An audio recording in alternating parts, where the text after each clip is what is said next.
Hello, my name is Malvazar and today we will be playing Endless Space: Disharmony. Now this was a game released in 2012 by Amplitude Studios, published by Iceberg Interactive. It is a 4X game, which is exactly why we're playing it. Now I'm going to choose to play as the Volters. This faction is interesting because they have the ability to teleport between their worlds. Now that might not make a lot of sense right now, but bear with me, as we get through it will make more sense. Yes, I quite like to have a huge galaxy. Gives you more expansion room late game. 8 empires, yeah, that should be fine. Now I could leave these all random, but that could mean we end up facing other Volters, which just doesn't make much sense. So I'm gonna set all of these, just as they show up in the list. All of these are interesting races to play. I've just decided to play as the Volters. There we go. So game speed will be normal, difficulty normal. Yeah, no chance. Okay, let's begin.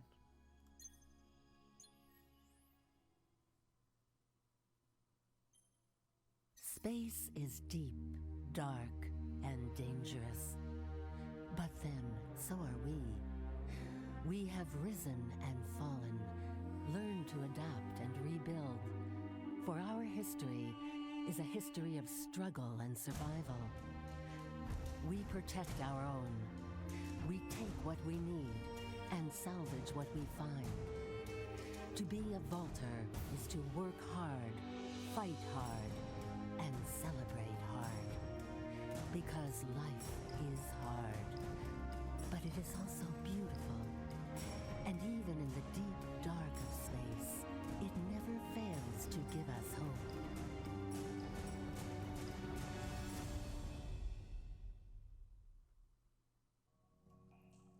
Life is hard.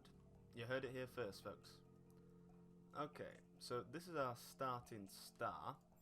We currently have only one planet colonized, this medium Terran world. As you can see, these are the effects.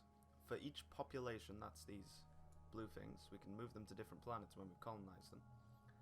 We get these bonuses, so currently we get +4 food, +2 industry, +4 dust, which is their version of gold, and +2 science. If you've ever played a 4X game in the past, these should be pretty self-explanatory. So, the first thing we should do is set up an exploitation. Now these are specific bonuses that you can give to each planet you colonize. In this case I'm going to give it evolved soils, which basically means we'll produce 2 extra food per citizen person population. Okay, so there's not much more we can do here. We could build a public-private partnership, which is just more science, always a good thing, but not right now. We could convert our industry into science, something we might do later, but not right now. And industry to dust, same thing as science, but we don't need it right now. Well, it would be useful, but there are more important things. Okay, so now I've got to decide where to send my scout ship. Now this is quite troublesome. That probably means that another race is right there. The reason I know that is because it doesn't have one of these stars over it, which means it's already been discovered. The only way that would already be discovered is if someone's already living there. Unfortunate. Okay, so we have a white sun here, as it says, heavy with hydrogen.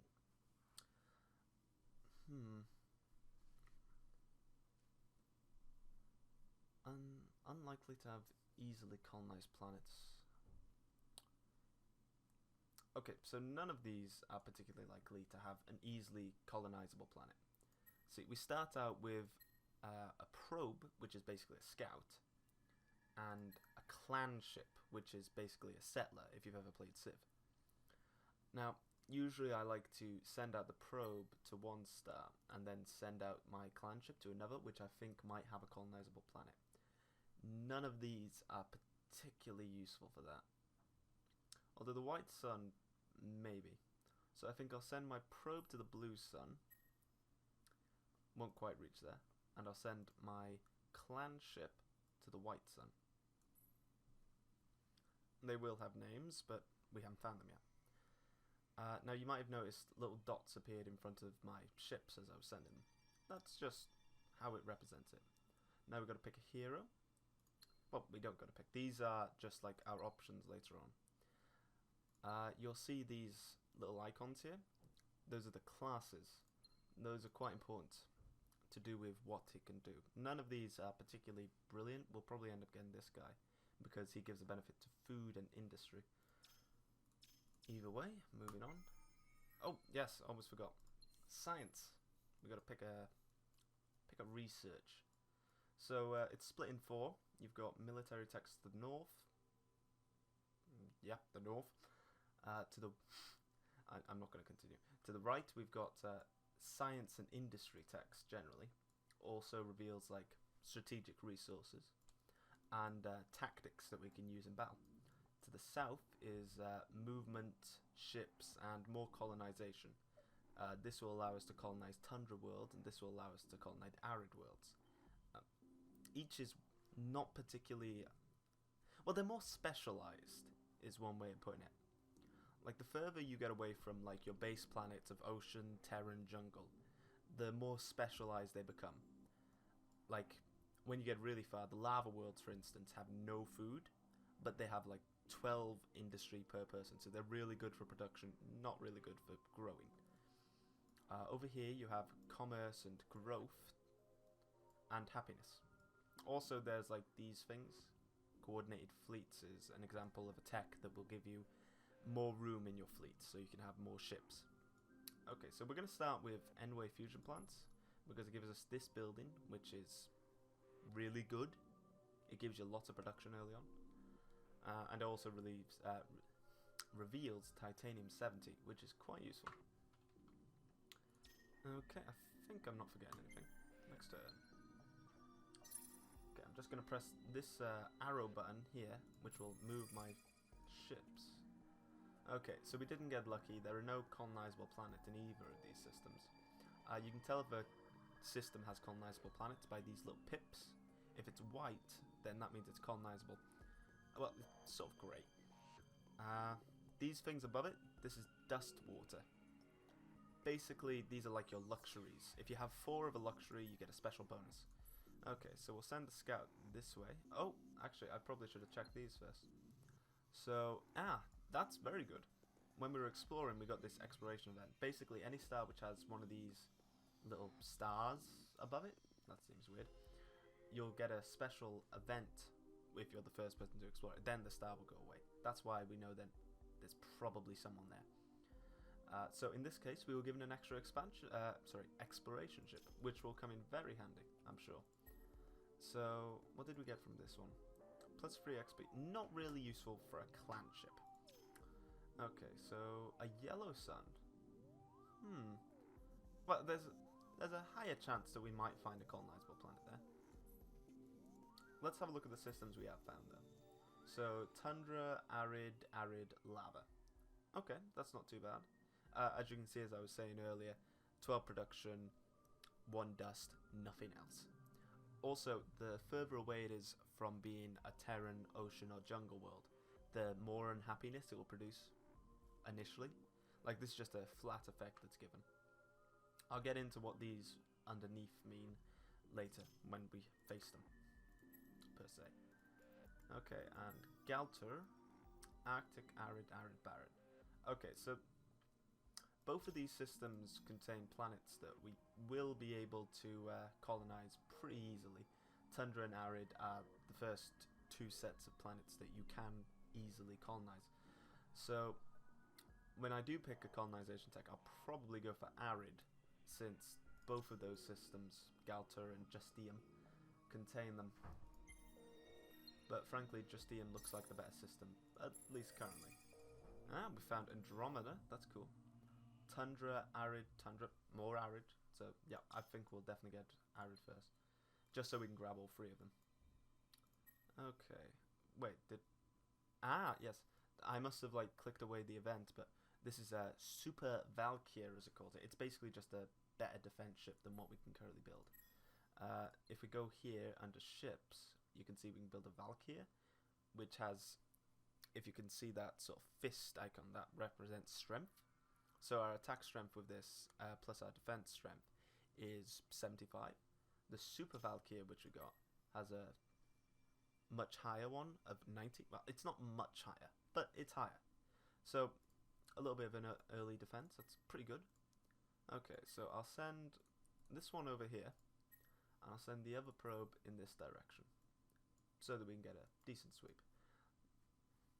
If I scroll out, yeah, that I'm right. So basically, we're on one of the edges of one of the spirals. That could possibly work in our favour. It'll be harder for enemy empires to reach us, at least initially. So we should hopefully be able to get a decent lead early on. That's not certain. Ah, perfect. So Taurus has a tiny jungle world. Tiny. The size refers to how much space it has, basically. It could be better, but it is colonizable, and it is like, if you find an ocean, jungle, or a Terran world early on, you want to colonize it. Like, that should be your top priority. Pretty defensible as well. Let's see, Phaeton. Another arid, so yeah, definitely getting the arid tech once we finish the N-Wave fusion plants. Which we actually just did. Ah, that's good. Okay, so arid energenetics. I'm not going to read all the flavor text, there's so much of it. So that's how you colonize, you just click the flag and then click the world. These little events pop up. Haggard, unsure, but full of hope, the first colonists of your faction have set foot on another planet. It may seem trivial, but even the most epic adventures begin with a single step. Ain't that the truth? Okay. Oh, this is a good event. So upon settling there, it's been revealed that there's some additional stuff. So, it's just like a one-time event, some extra dust, some extra science, and plus 10 production in the system, at least for the first turn. So that probably means I want to use it to make this happen quicker. I'll then queue up the exploitation. Like, industry is really important if you want to be able to grow quickly, I guess you could say. That's interesting. I'm sure they said 4 before, but now it's up to 5. I'll have to check that. Okay. Oh, we also got 10 science for just finding the system. That's probably why we got our tech so quickly. Phaeton. Oh, sadly, we probably won't be able to take advantage of that. At least not initially.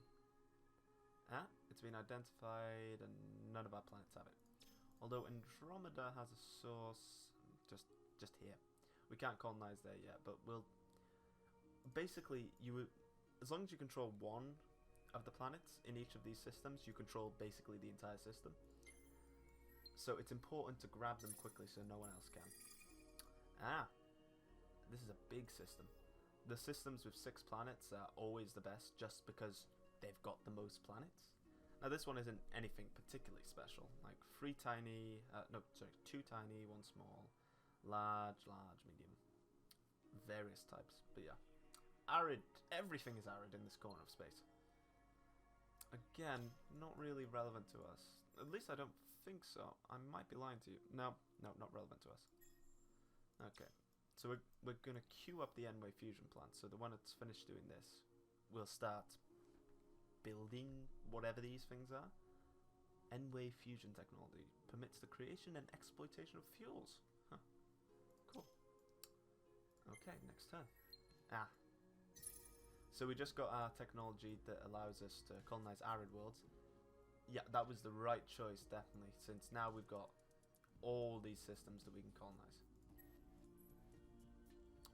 That's interesting. Nothing seems to have come from this system so far, so I'm wondering if I was wrong in my original estimation. I guess I was. That makes no sense. Oh, yeah, we're definitely going to want to come here. Medium ocean? Yeah, definitely.